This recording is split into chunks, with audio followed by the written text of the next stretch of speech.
నమస్తే మోసో టీవీకి స్వాగతం. బులెటిన్ ముందుగా హెడ్లైన్స్. క్వాంటమ్ కంప్యూటింగ్ ను అందిపుచ్చుకోవాలన్న సీఎం చంద్రబాబు.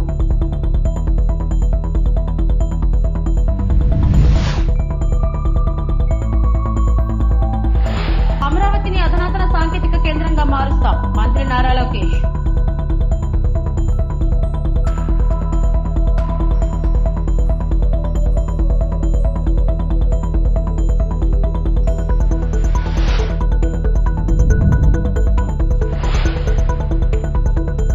తిరుపతిలోని శ్రీ శక్తి పీఠాన్ని సందర్శించిన TTD chairman BR Naidu.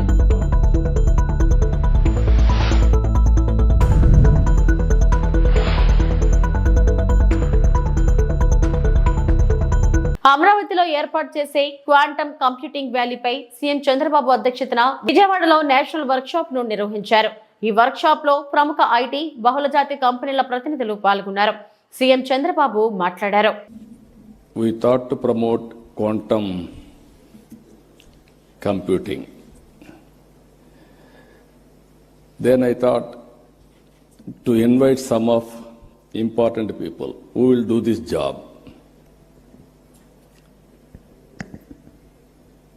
By the time Government of India has announced quantum mission,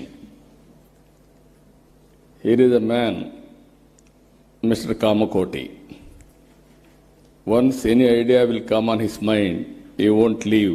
Continuously he is pursuing things. Then he came to me,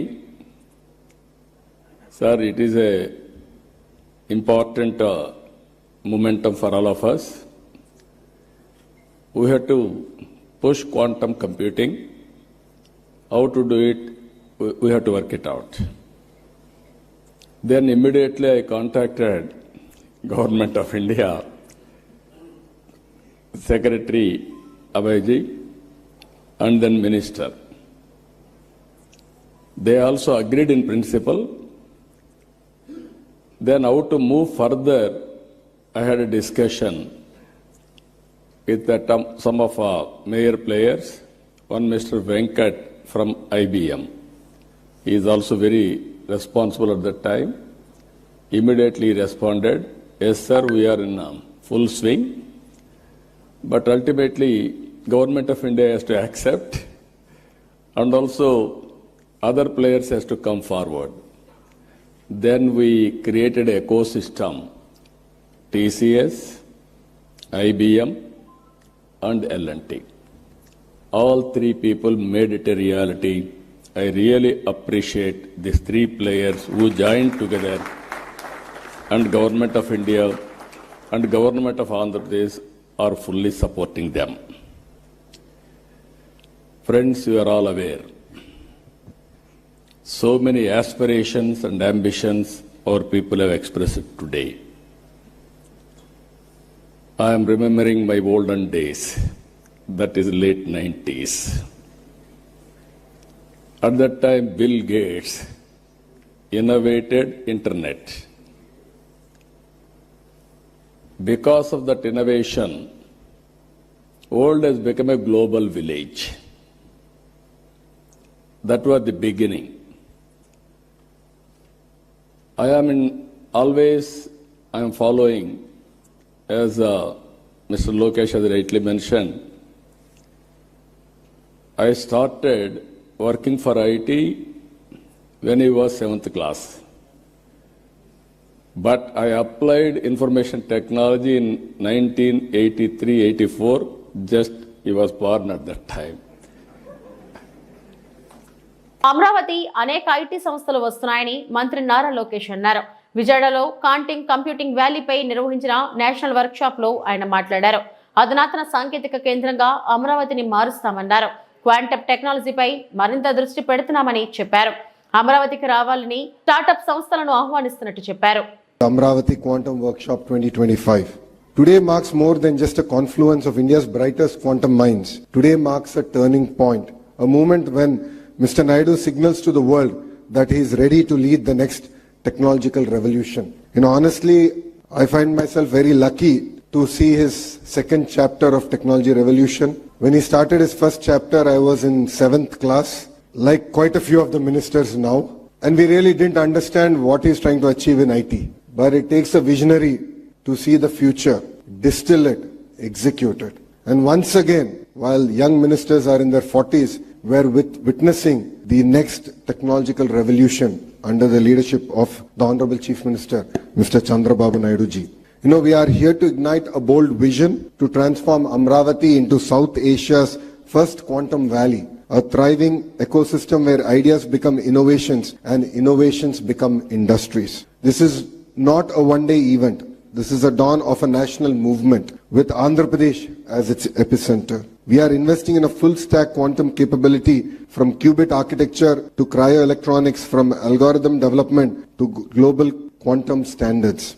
And I'm proud to announce that the Amravati Quantum Valley will soon be home to the IBM Quantum System 2, India's most advanced quantum computer.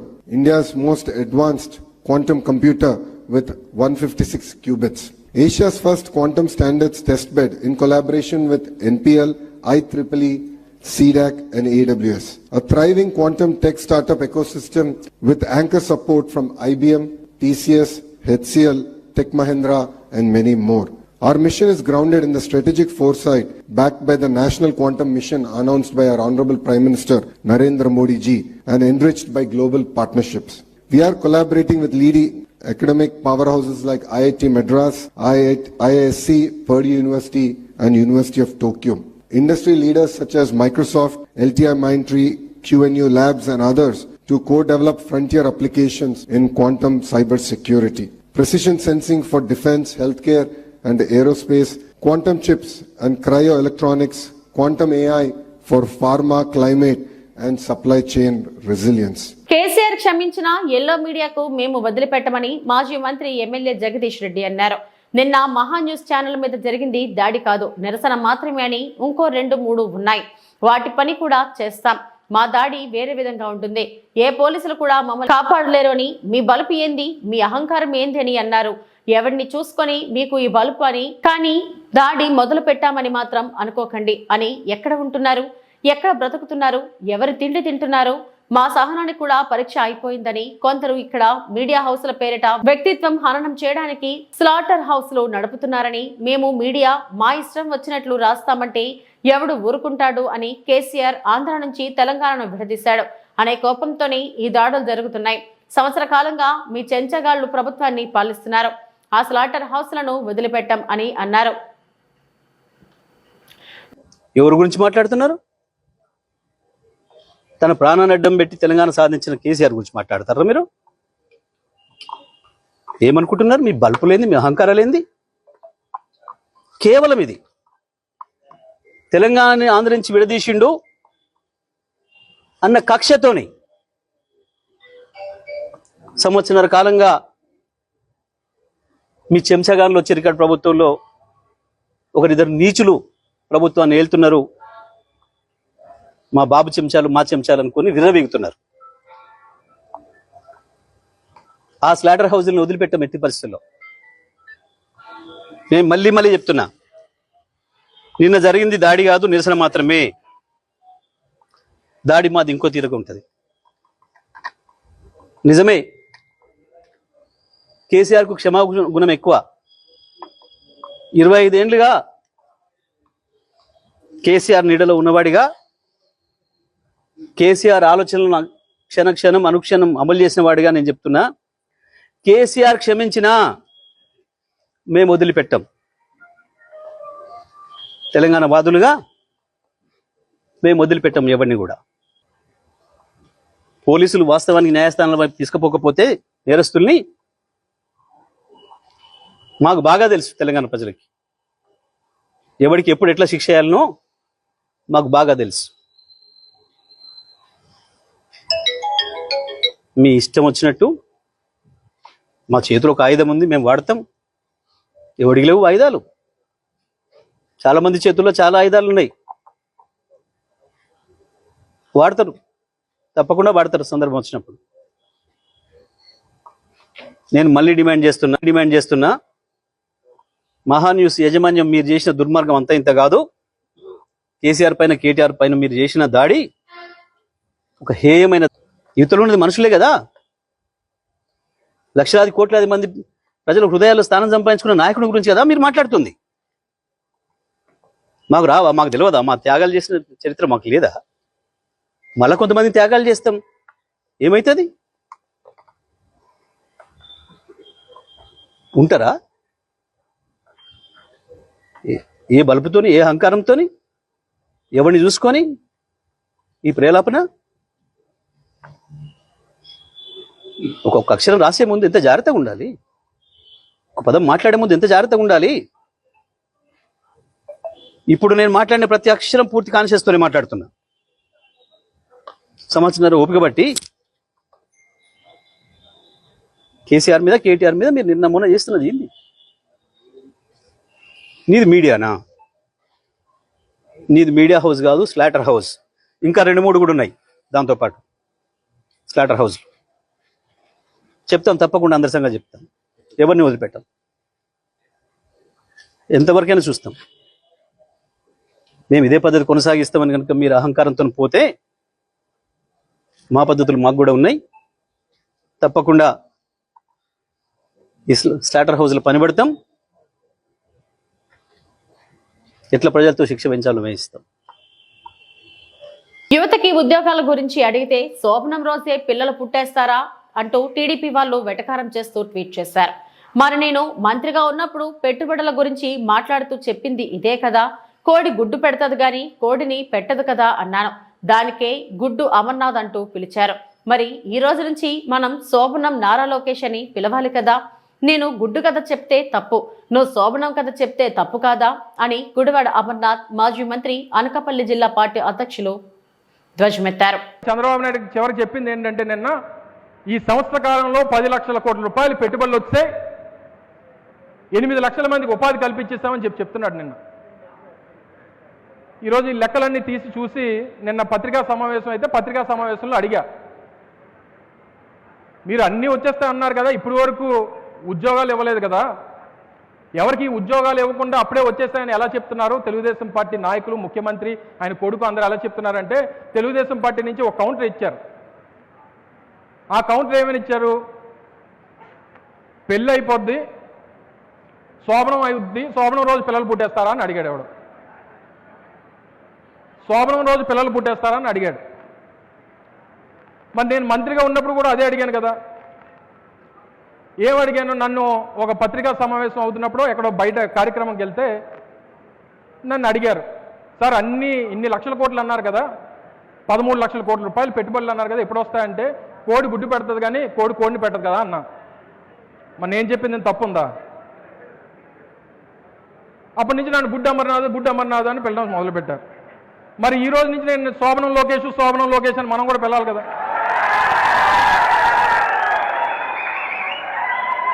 అంటే నేను గుడ్డు కథ చెప్తే నేను తప్పు, నువ్వు శోభనం కథ చెప్తే నువ్వు తప్పు కాదా?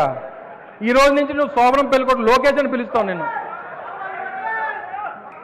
ఎక్కడన్నా ఏదన్నా కొన్ని న్యాయం అర్థం మాట్లాడినప్పుడు, ఏదన్నా చెప్పినప్పుడు చెందినప్పుడు అర్థం ఉండాలి కదా. మిమ్మల్ని ఇలా ఊరికే వదిలిపెట్టం, ప్రభుత్వాన్ని మీ గొడ్డలు ఊడదీసి మిమ్మల్ని ప్రభుత్వం అంతటినీ కూడా. విభజన హామీలను కేంద్ర ప్రభుత్వం అమలు చేయకపోయినా వైసీపీ అధ్యక్షుడు జగన్ ఎందుకు స్పందించడం లేదని పిసిసి అధ్యక్షురాలు వై షర్మిల ప్రశ్నించారు. భీమవరం, మచిలీపట్నంలో ఆమె పర్యటించారు. రాహుల్ గాంధీ ప్రధాని అయితేనే విభజన హామీలు అన్నీ నెరవేరుతాయని తేల్చి చెప్పారు. రాష్ట్రంలో కాంగ్రెస్ పార్టీ మరింత బలోపేతం కావాల్సి ఉందని, అందుకే జిల్లాల పర్యటనలు చేస్తున్నట్లు స్పష్టం చేశారు. విశాఖ స్టీల్ అయితే ప్రైవేటైజ్ చేస్తారా? ఎప్పుడు చేస్తారు? చేయకుండా ఆపుతారా? ఏ దాని మీద క్లారిటీ లేదు. పార్లమెంటులో సైతం ప్రైవేటైజ్ చెయ్యబోము అని ఇప్పటి వరకు చెప్పలేదు. ప్రైవేటైజ్ చేస్తాము అన్న నిర్ణయాన్ని వెనక్కి తీసుకుంటున్నాము అని ఇప్పటి వరకు ఆంధ్ర రాష్ట్ర ప్రజలకు అష్యూరెన్స్ లేదు.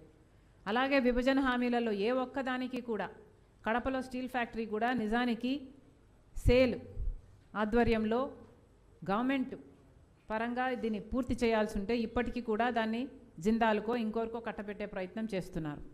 ఇలా ఉత్తరాంధ్ర అయినా, లేకపోతే కారిడార్ అయినా, లేకపోతే ఉత్తరాంధ్ర కింద రాయలసీమకి ఎకనామిక్ ప్యాకేజ్ అయినా ఒక్కటంటే ఒక్కటి కూడా మనకు ఒక్క హామీ కూడా బీజేపీ పార్టీ ఇంతవరకు నెరవేర్చకపోయినప్పటికీ కూడా బీజేపీ ప్రభుత్వం అధికారంలో ఉంది అంటే దానికి కారణం చంద్రబాబు గారు, పవన్ కళ్యాణ్ గారు బీజేపీకి ఇస్తున్న మద్దతు. వాళ్ళు కూటమి కట్టారు కాబట్టి బీజేపీకి వ్యతిరేకంగా మాట్లాడరు. ఇంకోవైపు జగన్మోహన్ రెడ్డి గారు ప్రతిపక్షంలో ఉన్నారు. ప్రతిపక్షంలో ఉండి రాజశేఖర్ రెడ్డి గారు ఏ బీజేపీ పార్టీని అయితే వ్యతిరేకించారో అదొక రైటిస్ట్ పార్టీ కాబట్టి, మతం పేరుతో చిచ్చు పెట్టి ఆ మంటలో చలి కాచుకోవడం బీజేపీ సిద్ధాంతం కాబట్టి రాజశేఖర్ రెడ్డి గారు అన్ని వేదికల మీద బీజేపీని వ్యతిరేకిస్తే అదే బీజేపీ పార్టీకి జగన్మోహన్ రెడ్డి గారు గులాంగిరి చేశారు, మోడీకి దత్తపుత్రుడిగా మారాడు. మెడలు వంచి ప్రత్యేక హోదా తెస్తామన్న జగన్మోహన్ రెడ్డి గారు పూర్తిగా తమ మెడలను మోడీకి వంచేశారు. ఇప్పటి వరకు కూడా జగన్మోహన్ రెడ్డి గారు మోడీకి దత్తపుత్రుడుగానే వ్యవహరిస్తున్నారు. అధికారం లేనప్పటికీ కూడా ఇప్పటికీ బీజేపీకి వ్యతిరేకంగా జగన్మోహన్ రెడ్డి గారు ఏమీ మాట్లాడటం లేదు. గమనిస్తే మీరు చంద్రబాబుకి వ్యతిరేకంగా, ప్రభుత్వానికి వ్యతిరేకంగా జగన్మోహన్ రెడ్డి గారు మాట్లాడుతున్నారు తప్పితే బీజేపీకి వ్యతిరేకంగా, మోడీకి వ్యతిరేకంగా, లేక మన విభజన హామీలకు అనుకూలంగా ఈ రోజు వరకు కూడా జగన్మోహన్ రెడ్డి గారు చాలా కేర్ఫుల్గా, సెలెక్టివ్గా చంద్రబాబు గారిని టార్గెట్ చేస్తున్నారు తప్పితే బీజేపీకి వ్యతిరేకంగా మాట్లాడే దమ్ము జగన్మోహన్ రెడ్డి గారికి లేదు. ఈ నేపథ్యంలో బీజేపీని వ్యతిరేకించగలిగిన నిజాయితీ ఉన్న ఏకైక పార్టీ కాంగ్రెస్ పార్టీగా మిగిలింది. ఒక కాంగ్రెస్ పార్టీ మాత్రమే మన రాజ్యాంగాన్ని కాపాడుకోవాలని, లేక విభజన హక్కులు సాధించుకోవాలని, ఇలా ఏవైనా ప్రజల పక్షాన పోరాటం చేస్తున్న ఏకైక పార్టీ ఈరోజు మన రాష్ట్రంలో ఒక కాంగ్రెస్ పార్టీ మాత్రమే ఉంది. శ్రీ శక్తిపీఠం శ్రీ పాతాళ శ్వేత వారాహి క్షేత్రంలో శ్రీ వారాహి నవరాత్రుల సందర్భంగా శ్రీ శ్రీ శ్రీ అమ్మవారిని టీటీడీ చైర్మన్ బిఆర్ నాయుడు ఆదివారం దర్శించుకున్నారు. అనంతరం శ్రీ మరకత శక్తి కాళీదేవి, శ్రీ మరకత సిద్ధేశ్వర స్వామి వారిని దర్శించుకున్నారు. ఈ సందర్భంగా టీటీడీ చైర్మన్ మాట్లాడుతూ శ్రీ శక్తిపీఠాన్ని సందర్శించి స్వామివారు, మాతాజీ వారిని దర్శించుకోవడం ఆనందంగా ఉందన్నారు. శ్రీ శక్తిపీఠంలో చాలా మంచి కార్యక్రమాలు చేపడుతున్నారన్నారు. ఈ పీఠంలో పూజా కైంకర్యాలు, అన్నదానం చాలా బాగా చేస్తున్నారని చెప్పారు. ఈ పీఠాన్ని సందర్శిస్తే కష్టాలు తీరుతాయనే విశ్వాసంతో భక్తులు చాలా మంది వస్తున్నారని చైర్మన్ చెప్పారు.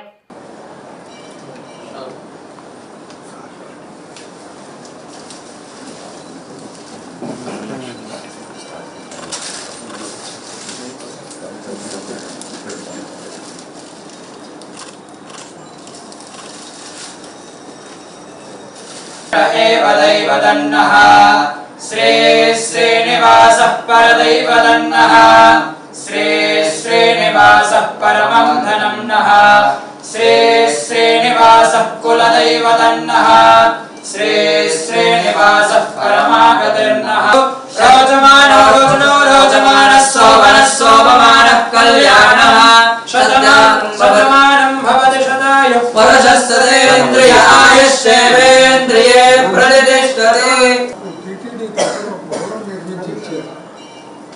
బాగా సాగుతుంది, కర్రశాల అది చూడటానికి కూడా వస్తాయి.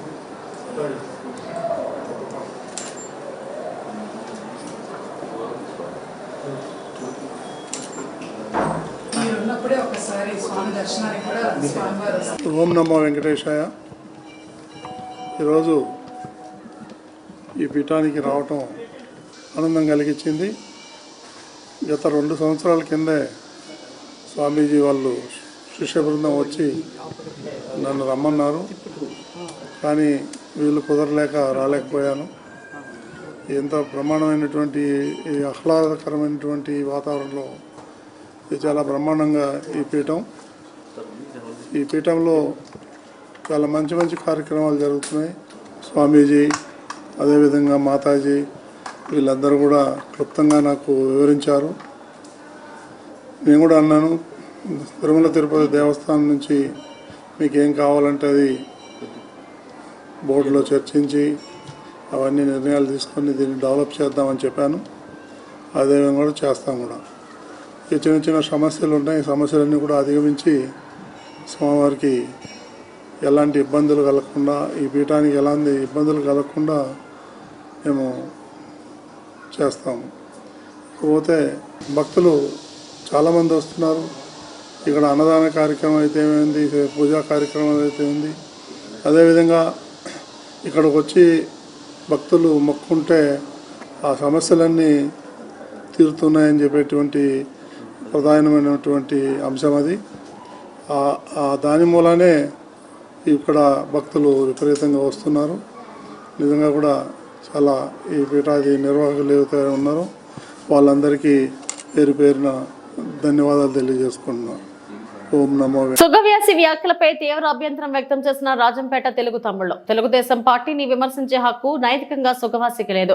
టీడీపీ నాయకుల కౌంటర్. మాజీ జెడ్పీ చైర్మన్ సుగవాసి బాలసుబ్రహ్మణ్యం ఇటీవల చేసిన వ్యాఖ్యలపై రాజంపేట తెలుగుదేశం పార్టీ నేతలు తీవ్ర ఆగ్రహం వ్యక్తం చేశారు.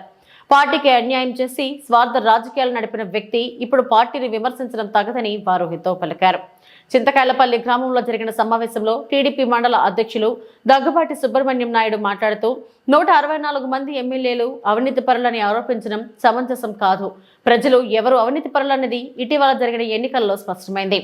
అవినీతి ఆరోపణలు చేసే ముందు ఆ విజయాలను విశ్లేషించుకోవాలని అన్నారు. రూరల్ అధ్యక్షుడు గన్నె సుబ్బనరసయ్య నాయుడు మాట్లాడుతూ పార్టీలో కొనసాగుతూ వైసీపీ నాయకులతో ములాఖత్ చేసిన సుగవాసి టీడీపీకి నమ్మక ద్రోహం చేసిన వ్యక్తి. అలాంటి వారు మాట్లాడే నైతిక హక్కు ఏమిటి అని ప్రశ్నించారు. ఈ సమావేశంలో క్లస్టర్ ఇన్ఛార్జ్ పసుపులెట్టి ప్రవీణ్, మలిశెట్టి సుబ్బారాయుడు, మాజీ సర్పంచ్ ఎంఎల్ నారాయణ, కమ్మ సంఘం అధ్యక్షుడు శివనారాయణ చౌదరి తదితరులు పాల్గొన్నారు. టీడీపీ పార్టీ తరఫున పోటీ చేసినటువంటి సుగవాసి బాలసుబ్రహ్మణ్యం గారు తల్లి పాలు తాగి తల్లి రొమ్ము గుద్దినట్టు అతనికి అతని కుటుంబానికి ఆర్థికంగా గౌరవప్రదంగా సమాజంలో మంచి పేరు ఇచ్చినటువంటి టీడీపీ పార్టీ పైన బురద జల్లి